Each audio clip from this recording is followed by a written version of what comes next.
làm gì đây? Cái bóng nào Thùy đây?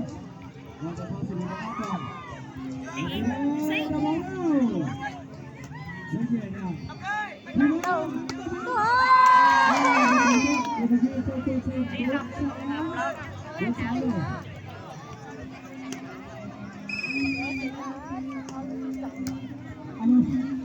Đồng chí Hương Kho là cặp đấy là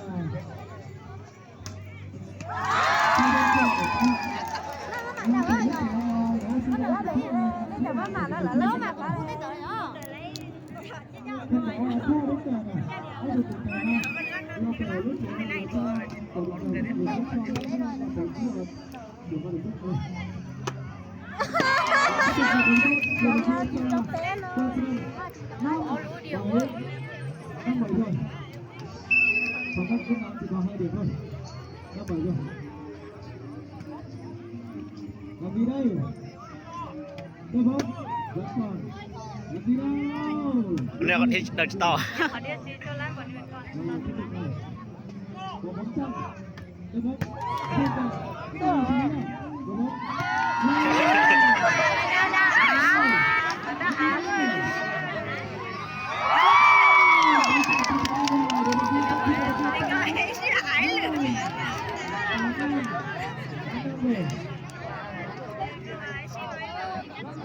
Cố lên nào, tiếp tục này.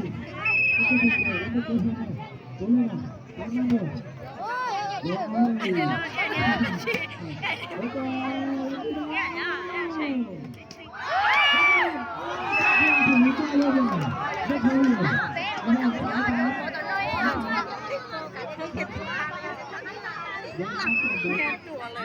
Đi vô lúc tháng một tuổi, vô lúc tháng một vé.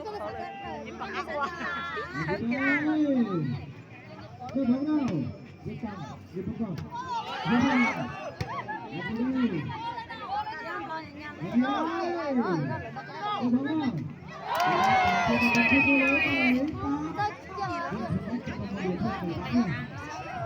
Cố lên 7-8 rồi, cố lên con Sơn ơi.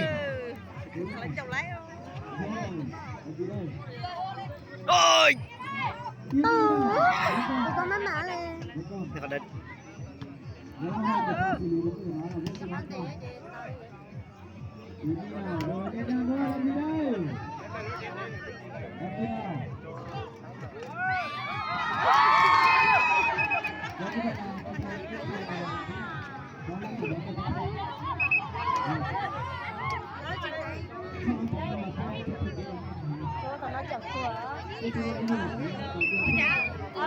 Phát lại. Chỉ trong cô bụng. Luôn là họ cả tay luôn.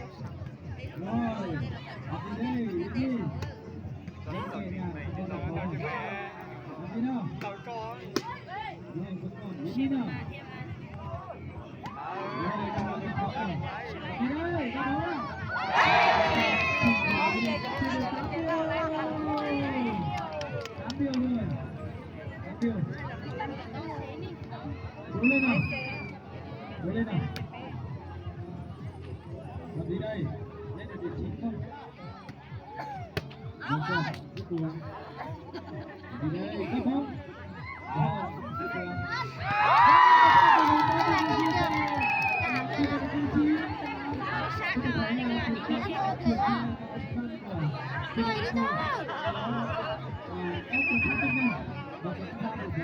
tục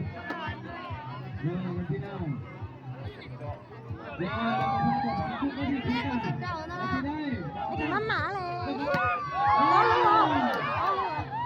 Ôi luôn chơi nữa.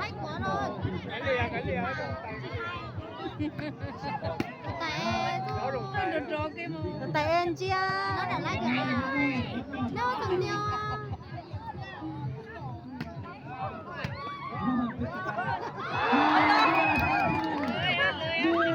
Đá lên đi đỡ được cái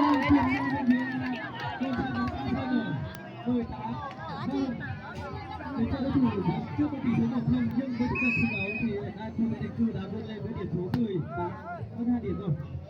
Với lên là các cầu thủ bên phía nó là cái chó này. Chín rồi. Cố lên nào.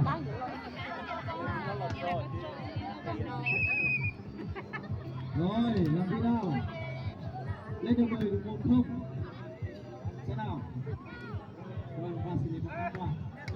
Yến đèn. nào, Yến nào. Đưa một cột, Yến nào. Thủ đề cư đã sửa lưới để được ghi sau còn 10 điều. Vâng, chúng ta sẽ phải 10 điều. 10 điều.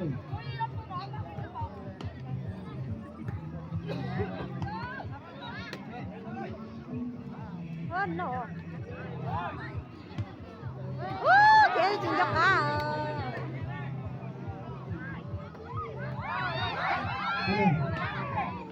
Ban tổ chức chúng tôi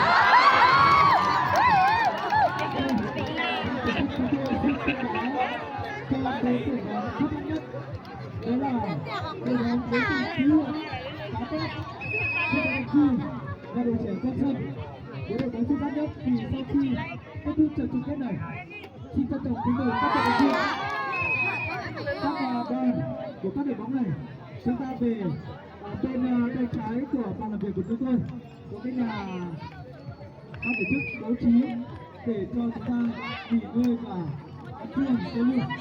Xin trân trọng kính mời các vận động viên Cho bên đó rồi muốn cho bên đó. Mẹ phải cả chứ tao thổ má thổ này. Anh ơi cái chuyện này. Thế là lấy được. Thấy lừa.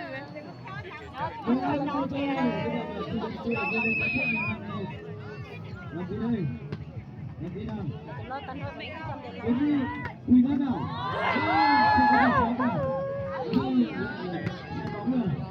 Quỳ Ngân nào? Thấy lừa đồng kia tôi Đến đi, hai điều. 2 điều rồi. Vâng, 2 điều đang thi đấu hết sức là tích cực. 2 điều rồi.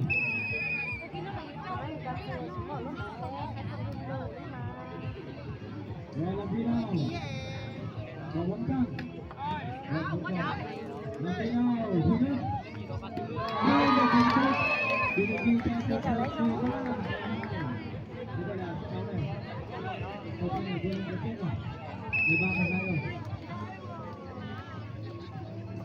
Làm gì đây? Khu đây khu rồi. nhường tiền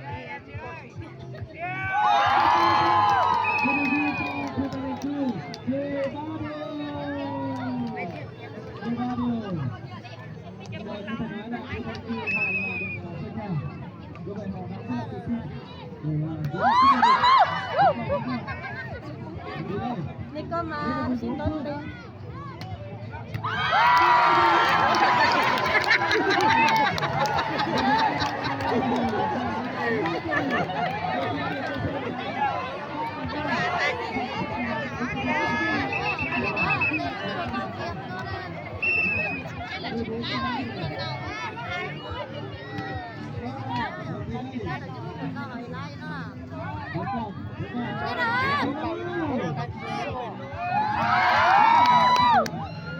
Phải đâu à?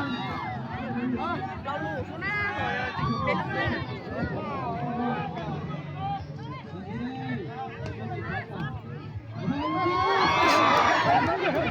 Tình là thôi. cho cái tôi đụng cái tao nó mà lắm tôi đi tao đi tôi sẽ tao tôi đưa lại cho nhiều ít bấy lần nữa em Biết được rồi.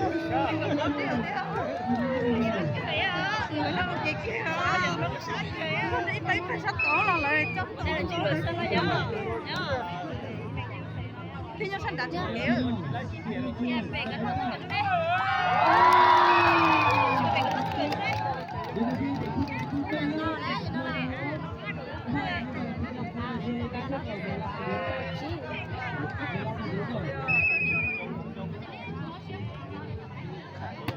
Rồi, làm gì đây? Làm gì đâu? Thì Đó, trời ơi, nào. coi vậy kìa 15 điều rồi. 15 điều. 15 điều. Trời ơi, đi đâu là nó lên tàu trên tàu đầu tiên. Đi lò đấy.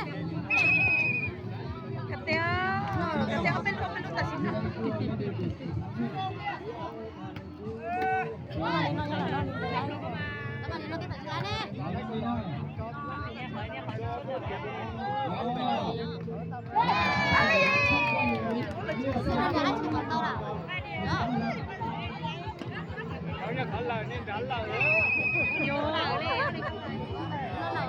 Đó là nước biển lớn.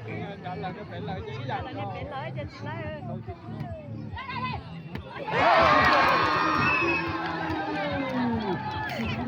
Nhìn nó đi, nhìn nó đá đi.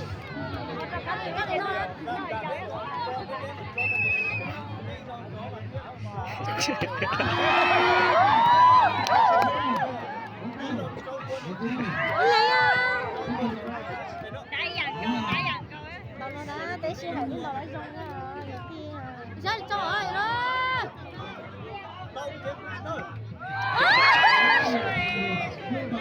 Có còn mà á, lỡ con biết luôn. Biết tao nó chứ nhìn tao nó không lấy. Có tua rồi lấy tao. Trời cứ nói tao 18, 16 rồi.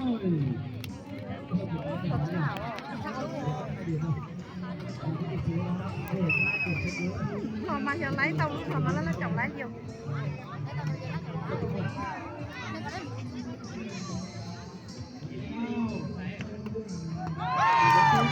Tao tới cho nó xé là có tiền ra lấy hả? Nó lấy sao? Là. Không muốn tới nó cũng tới là tới rồi cứ đây. Mong cho đi lấy xé sao vậy kia xé là. Xin lấy.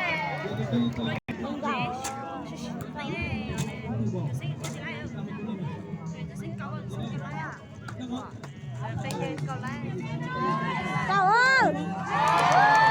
Con ta. Nè.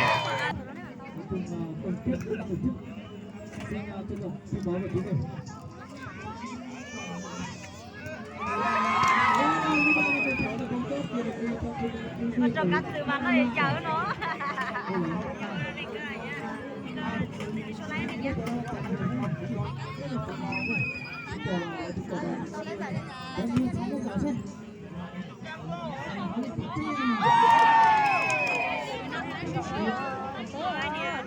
Đi lại xe xe đi kiếm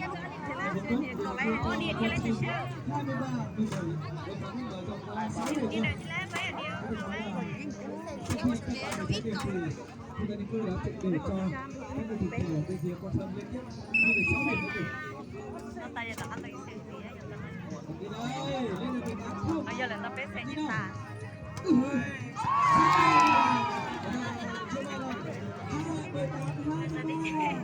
Là sao đến xe nó khôi cảm ơn tao sẽ tôi rồi ở sáng nó Sai tu này lấy đồ xả đi. Có xả đi không? Cái tu tên lệ một đôi xả.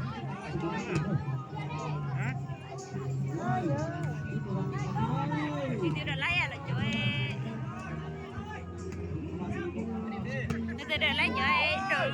Chú chết không thấy chú này dùng tay kia hả? Chú chú này dùng tay kia hả?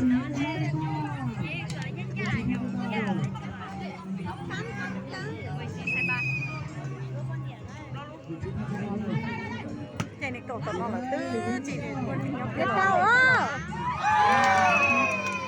cái lúc tao ơi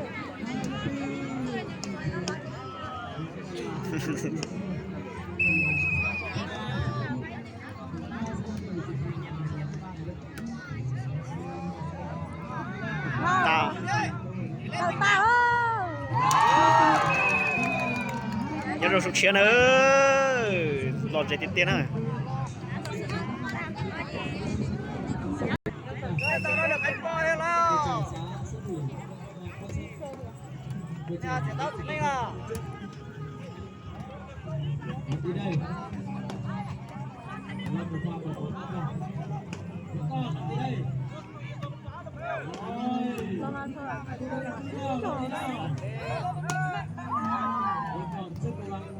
tôi ở bên ơi ơi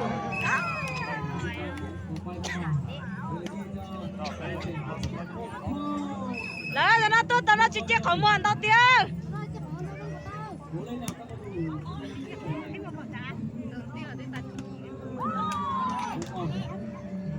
nó đã ăn nó ăn luôn xa nữa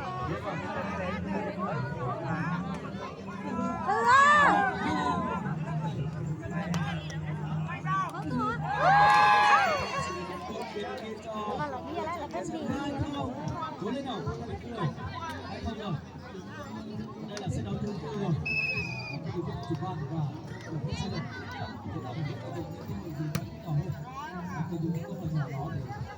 Để ở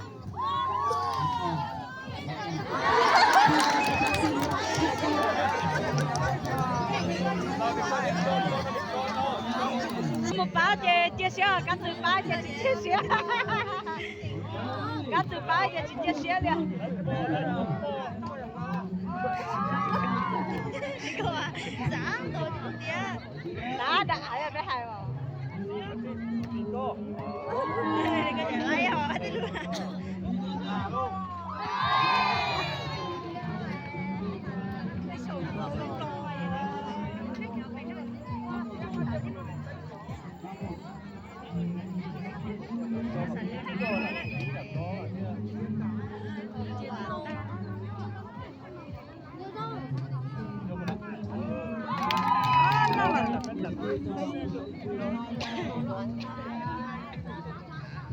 cho em tao là nó ní muốn đi từ đâu cái này phải có đi là đi thì có là lấy đi thì có lâu thì lâu lắm từ đâu cô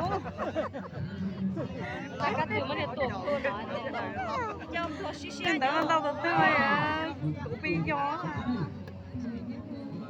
cô cho cắt từ ha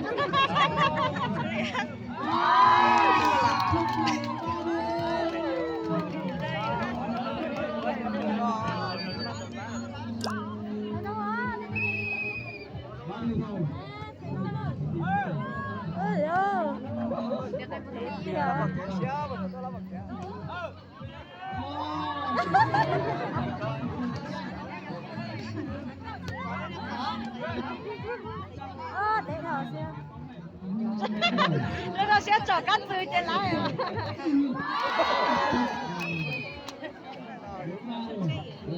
lấy đi coi cái con đi cắt từ nào thôi nó sẽ ôn cho cắt từ trên lá rồi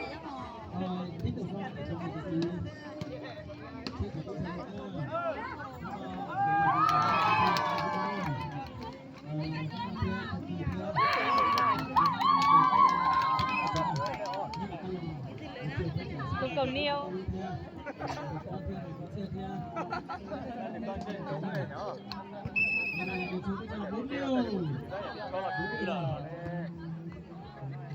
nhóm tờ đợi xe đúng đáng được nhá nó tao nào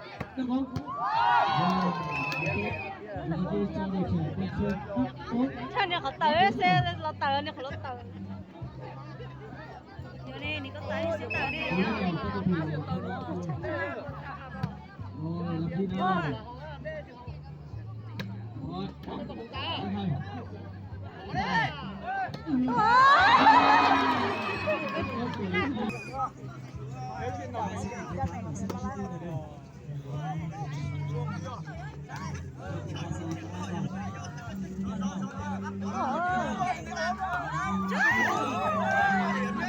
có cầu đâu hả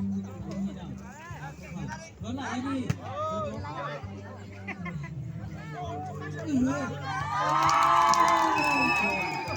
các bạn chỉ tới tiền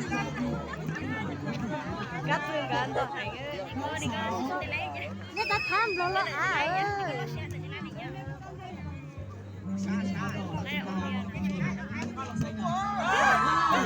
năm hôm là tận nó lấy nhiều đó tụi con câu chặt lưới đâu đấy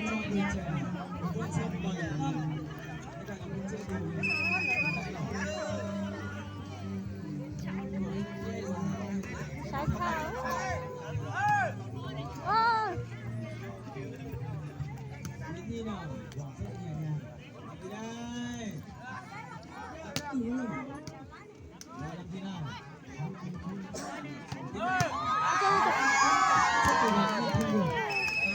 nó nằm một cái lưỡi thôi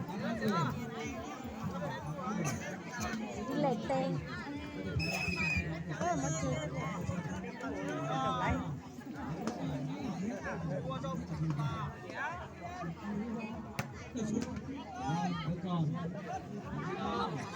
ya cắt từ nên tại mà nếu có thì phải lo thì lo nên là còn nên không tập tên được thế à thôi giờ mới mặn tao cắt nếu có thì phải lo thì lo nên là lấy luôn mà tao tên chi đi tự ý không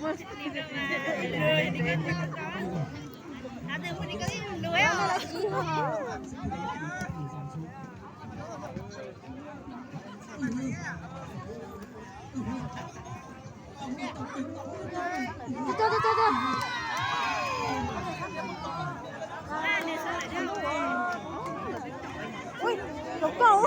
Chưa sát chút tới cho ní. Nó chạy ra, nó sẽ chơi rất xa luôn.